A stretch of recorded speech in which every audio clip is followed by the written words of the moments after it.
Bonjour, Déjà. c'est Charlotte Faucon. Moi, c'est Pierre Faucon, le papa de Charlotte Faucon. Et du coup, la fille. Ensemble, vous avez créé Cracklist. On a d'abord créé Yaka Faucon. Voilà. Donc Yaka est un éditeur de jeux de société, qui est donc l'éditeur du jeu Cracklist qui est sorti début de l'année 2022. Et c'est une success story, comme on dit maintenant. Grâce à Mademoiselle, Bonjour. qui est la deuxième de nos 4 enfants et qui a donc on va vous raconter l'histoire. Voilà. Donc moi je fais des jeux depuis assez longtemps dans la télévision au début et après dans les jeux sur mobile, et puis après le confinement je me suis amusé à faire des jeux de société et c'était à l'été 2022 Pardon. 2021, voilà, bon, peu importe, mais bon. Donc pendant un été, on est en vacances en famille, 4 enfants. Donc je fais tester aux enfants un nouveau jeu qui s'appelle Cracklist. Il faut savoir que quand on teste un jeu, c'est des dizaines et des dizaines de parties, parce qu'au début, le jeu est très ennuyeux. Bref, grâce à une famille nombreuse, on peut tester des jeux, et donc on teste ce jeu, Cracklist, qui est une sorte de petit bac dans un jeu de cartes, et qui semble plaire. Et donc à ce moment-là, ma fille Charlotte, qui travaillait dans le business digital, me dit, et là je lui donne la parole. Je lui dis quoi? Je lui dis que ce jeu est super.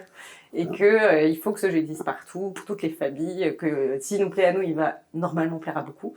Donc moi, j'ai quitté mon job dans lequel j'étais pour faire exister ce jeu. Donc le jeu à l'époque, c'était des cartes blanches écrites avec du feutre.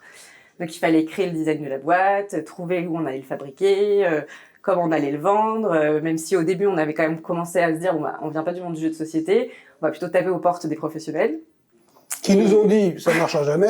Ça n'est pas On a été original. voir le plus gros qui nous a dit non, ça ne marchera jamais. Donc on s'est dit tout seul on va essayer de le faire marcher. Et donc on a appris le métier d'éditeur sur le tas, à savoir la fabrication, d'abord le design. Design de la Il boîte. fallait bien designer la boîte qui est ici, vous la voyez, donc il fallait lui donner un logo, il fallait lui donner... l'édito derrière, c'était tout le jeu, et on l'avait déjà fait, mais donc le design. Ensuite, il a fallu créer le site internet pour le vendre, Pour le faire exister. pour les entrepôts. Le stocker. Alors non, le stocker au début, on a fait une première édition on a fait 2000 pièces qu'on a fait livrer chez nous, qu'on a stocké dans les caves et qu'on a envoyé nous-mêmes tous les matins à la poste. Mais c'est vrai que quand on a vu que l'engouement se faisait assez rapidement, on s'est dit on va passer une étape du dessus, on va produire 10 000, mais là on va pas les stocker à la maison. Et donc là oui, question entrepôt, logistique, se dire on rentre dans une nouvelle ère quoi.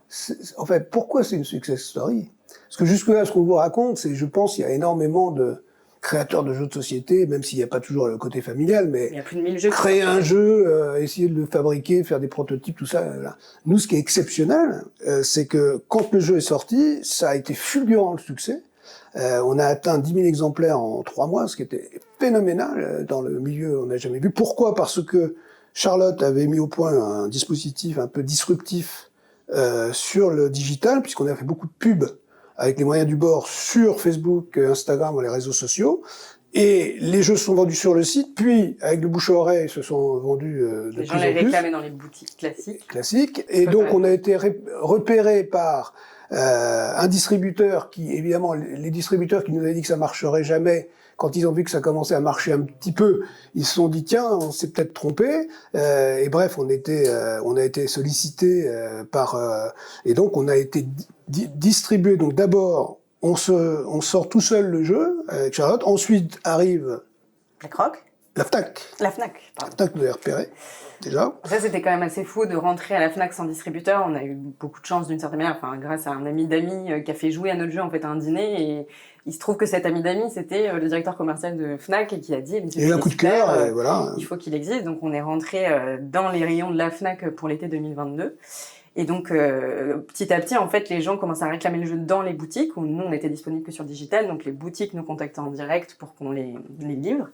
Et donc, très vite, on a eu très vite. En 9 mois, on était distribué chez BlackRock Games, qui est un gros acteur de distribution de jeux en France, qui, du coup, en voyant, on les avait rencontrés en amont et on était tout petits, et quand il a vu les chiffres qu'on faisait tout seul en ligne, ils se sont sûrement dit, ça vaut le coup finalement de se marier ensemble.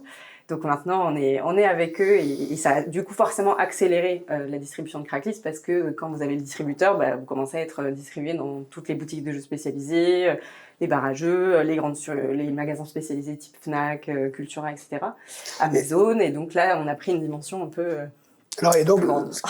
où toujours le succès, c'est aussi beaucoup de chance. Et donc, la chance qu'on a aussi, c'est qu'on a... D'abord, j'ai la chance de voir mademoiselle qui a quitté son job pour lancer ce jeu. Coup de chance, c'est que le jeu avait toutes les qualités. C'est à la fois un jeu de connaissances, un jeu pour les plus petits, pour les amis. C'est un jeu où on peut s'engueuler, on peut jouer à jeun, on peut jouer pas à jeun. C'est pour les grands-parents, les petits. Bref, c'est un jeu qui cochait toutes les cases. Qui s'appuie sur deux madeleines. Vraiment le petit bac qui est quelque chose d'universel. Enfin, tout le monde connaissait, et le Uno qui est avec des mécaniques du Uno. Donc c'est vrai qu'on partait quand même avec une base qui permettait de, même en le pitchant, les gens avaient presque déjà joué à Cracklis, quoi. Et en plus, on est sur un marché qui se trouve en pleine croissance, parce que après le Covid, les gens se sont aperçus que le lien social était un lien familial, les amis, et donc quoi de mieux qu'un jeu de société pour passer un bon moment. Donc le jeu de société, ce qu'on appelle d'ambiance. Alors, nos distributeurs, on appelle ça les jeux nomades. Donc, c'est un jeu qu'on peut amener à un dîner. C'est pas un gros, il n'y a pas besoin, la règle est comprise en 15 secondes. Il n'y a pas besoin de passer 1 heure à comprendre la règle. Donc, c'est ce type de jeu, ce type de format. Nous, on n'avait absolument pas réfléchi. On n'a aucune étude marketing, parce que là, il y aurait des mecs sortis des grandes écoles qui auraient dit qu'il faudrait faire ça. Ils auraient eu raison, d'ailleurs, de dire, voilà. Nous, on n'avait absolument pas réfléchi à ça, mais il se trouve que on était exactement là où il fallait être au bon moment. Donc voilà, ça c'est la chance. Et grâce à ça, en 2 ans, on est aujourd'hui dans le top 10 des jeux de société. On est certainement le phénomène des jeux de société de ces 2 dernières années avec Skyjo et Codenames, qui sont les 3 gros succès. Mais Cracklis fait partie de ces phénomènes-là. Et fort de ce succès, on n'a pas tardé, dès la première année, on a décidé de se lancer à l'international. Comment ?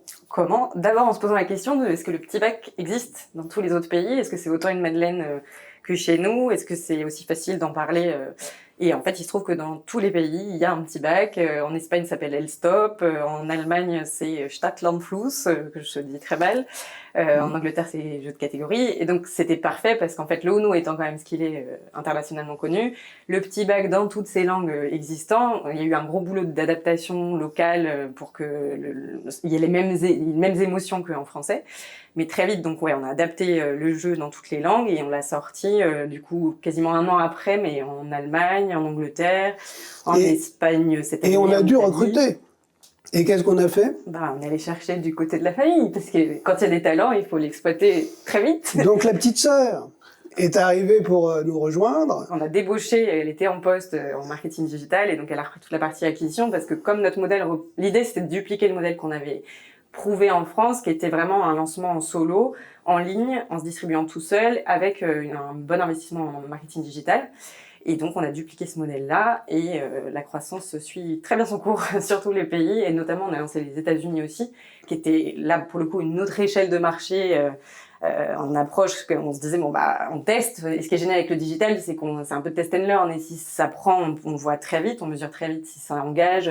Ce qui est difficile à mesurer, c'est le bouche à oreille. Mais très vite, en tout cas, on a vu que le modèle commençait à se dupliquer de la même manière. Donc, Cracklis est dans beaucoup de foyers, dans beaucoup de monde, de pays du monde, donc c'est quand même assez chouette. Alors donc, en 2 ans, quoi. Comme on a sorti Cracklis, succès phénoménal en France, on lance Cracklis à l'international, là, c'est la première année et ça marche a priori très bien, et on a donc recruté Ambre, qui est la petite sœur, et comme il faut préparer l'avenir, et qu'il faut penser à d'autres jeux, on a recruté l'aîné des sœurs pour se joindre au développement, parce qu'un jeu, ça se crée pas comme ça, il faut y avoir les idées, il faut le développer, etc.